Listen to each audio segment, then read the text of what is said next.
జగనన్న ఘోరం ముద్ద. అనలిస్ట్ స్వరూప్ గారి వ్యాసం ఒకసారి గుర్తు చేసుకుందాం. ఆమె చాలా ఆవేదనతో రాశారు వ్యాసాన్ని. అదేంటో చూద్దాం. హెడ్డింగ్ అదే, జగనన్న ఘోరం ముద్ద. ప్రజలు సుఖ సంతోషాలతో ఉంటే నీచులకు నచ్చదు. జగన్ రెడ్డి లాంటి పెత్తందారులకు అసలు నచ్చదు. ప్రజలను ఆకలితో అలమటించేలా చేసి వారి దుస్థితిపై చలిమంట కార్చుకోవడం జగన్ రెడ్డికి ఇష్టం. ప్రజా ధనాన్ని దోచుకుని తాడేపల్లి ప్యాలెస్లో దాచుకున్న జగనాసురుడు నేడు కూటమి ప్రభుత్వం ప్రజలకు కడుపు నిండా అన్నం పెడుతుంటే జీర్ణించుకోలేక సర్కారుపై విషం కక్కుతున్నది. అందుకే పేదల కడుపు నింపిన అన్నా క్యాంటీన్లను మూయించిన నీచ చరిత్ర జగన్ రెడ్డిది. పేదల ఉన్నతికి లబ్ధి చేకూర్చే పథకాలను నిర్వీర్యం చేసిందే కాకుండా విషపత్రికలో అబద్ధాలు ప్రచారం చేస్తూ వచ్చాడు. వేల కోట్ల ప్రజాధనాన్ని బినామీ కాంట్రాక్టులకు దోచిపెట్టిన జగన్ రెడ్డి విద్యార్థుల ఆకలి తీర్చే మధ్యాహ్న భోజన పథకానికి రూపాయి కేటాయించలేకపోవడం జగన్ నైజానికి నిలువుటద్దం. విద్యార్థులతో మామ అని బలవంతంగా పిలిపించుకుని బిల్డప్ ఇవ్వడమే తప్ప నిజమైన మేనమామగా ఆకలి కేకలు పట్టించుకున్న దృశ్యం 5 ఏళ్ల కాలంలో ఒక్కటి కనిపించలేదు. పథకాలకు తన పేరు పెట్టుకోవడంలో చూపించిన శ్రద్ధ, వాటి అమలుపై ఇసుమంతైనా చూపని జగన్ రెడ్డి విద్యార్థుల ఆకలి కేకలతో తాడేపల్లి గుడారం నుంచి శ్రవణానందం పొందాడు. జగనన్న గోరు ముద్ద పేరు పెట్టి ఘోరాతి ఘోరమైన ముద్ద పడేసిన కర్కోటకుడు జగన్ అన్నది జగమెరిగిన సత్యం. ఎస్సీ ఎస్టీ బీసీ విద్యార్థులకు పెద్దన్నగా ప్రచారం చేసుకున్న జగన్ ఆయా వర్గాలకు కనీస పోషకాహారం అందించడంలో పూర్తిగా విఫలమయ్యాడు. కోడిగుడ్లు పాలు సరఫరా చేసిన వారికి వేల కోట్ల బకాయిలు పెట్టి విద్యార్థులకు పౌష్టికాహారం అందకుండా చేసిన ఘనత జగన్దే. వంట కార్మికులకు జీతాలు ఇవ్వకపోవడం, సరైన వసతులు కల్పించకపోవడం వైసీపీ ప్రభుత్వ దివాళా పాలనకు నిదర్శనం. చివరకు చిక్కీలకు కూడా 5 కోట్ల బకాయిలు పెట్టిన హీరుడు జగన్ రెడ్డి. గోరుముద్ద అంటే విద్యార్థులకు కార్మికులకు గోరు చుట్టే.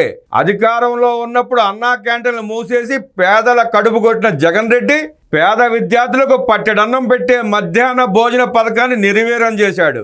2014-2019 టీడీపీ హయాంలో దిగ్విజయంగా అమలైన మధ్యాహ్న భోజన పథకానికి వైసీపీ సర్కారు తూట్లు పొడిచింది. సీఎంగా తన అసమర్థ చర్యలతో జగన్ రెడ్డి రాష్ట్రంలో విద్యార్థులకు పట్టెడన్నం దొరకని పరిస్థితి తెచ్చాడు. కూటమి ప్రభుత్వ హయాంలో కడుపు నిండుగా ఇష్టమైన భోజనం చేస్తున్న విద్యార్థులను చూసి తట్టుకోలేక విషపత్రికలో తప్పుడు ప్రచారాలు సాగిస్తున్న జగన్ రెడ్డి తన హయాంలో గోరు ముద్దను ఘోరం చేసిన వైనానికి సమాధానం చెప్పాలి. బకాయిల భోజనం వైసీపీ ప్రభుత్వం మధ్యాహ్న భోజన పథకాన్ని నిర్వీర్యం చేసింది. సకాలంలో బిల్లులు చెల్లించకపోవడంతో మెనూ అమలు కాలేదు. వారు పెట్టిందే మెనూగా ఉండేది.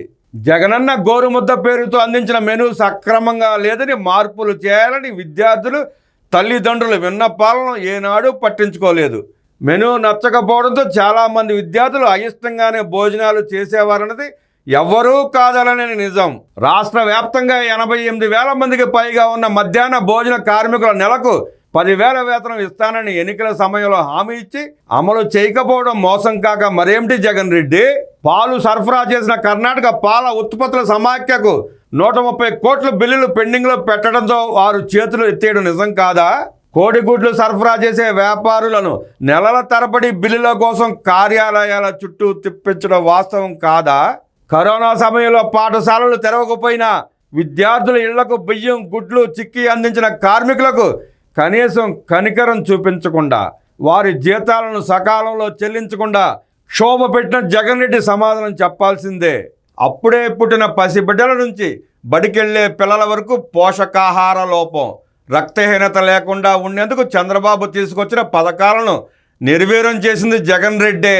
ప్రభుత్వ కార్యాలయాలకు రంగులు వేసేందుకు, బినామీ కాంట్రాక్టర్లకు ప్రజాధనం దోచిపెట్టేందుకు, నాడు నేడు పేరిట దోపిడీ సాగించేందుకు వేల కోట్ల ప్రభుత్వ సొమ్ము మంచినీళ్ల ప్రాయంగా వృధా చేసింది జగన్ రెడ్డి సర్కారే.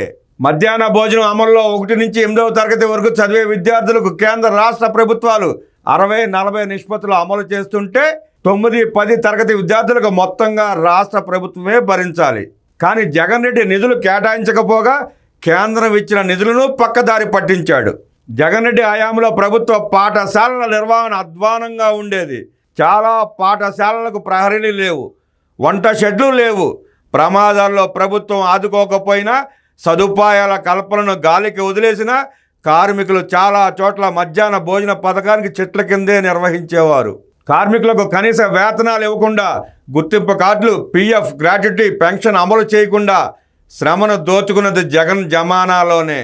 నువ్వు కంసమామం అయితే అన్నలా తోడుగా నిలుస్తున్న యువనేత నారా లోకేష్ మాత్రమే.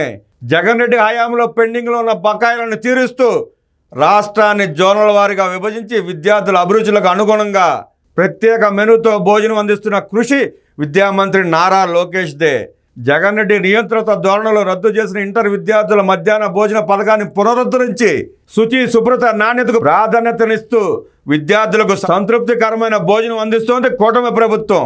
డొక్కా సీతమ్మ మధ్యాహ్న భోజన పథకం కింద ప్రభుత్వ పాఠశాలలు, కళాశాలల విద్యార్థులకు మరింత నాణ్యమైన భోజనం అందించేందుకు కూటమి ప్రభుత్వం బృహత్తర చర్యలు చేపట్టింది.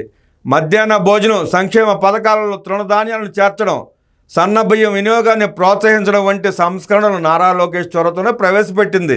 విద్యార్థుల ఆరోగ్యాన్ని దృష్టిలో పెట్టుకుని అధునాతన పథకాల ద్వారా పోషకాహారంతో కూడిన భోజనం అందించేందుకు కూటమి ప్రభుత్వం కృషి చేస్తోంది. తల్లిలా ప్రేమగా అన్నం పెడుతూ అన్నలా విద్యార్థుల భవిష్యత్తును తీర్చిదిద్దే యువ నాయకత్వంలో రాష్ట్ర విద్యార్థులు తమ కలల భవితను నిర్మించుకుంటున్నారు. అది భరించలేని జగన్ మాత్రం సొంత పత్రికలో విషపు రాతలతో గగ్గోలు పెడుతున్నాడు.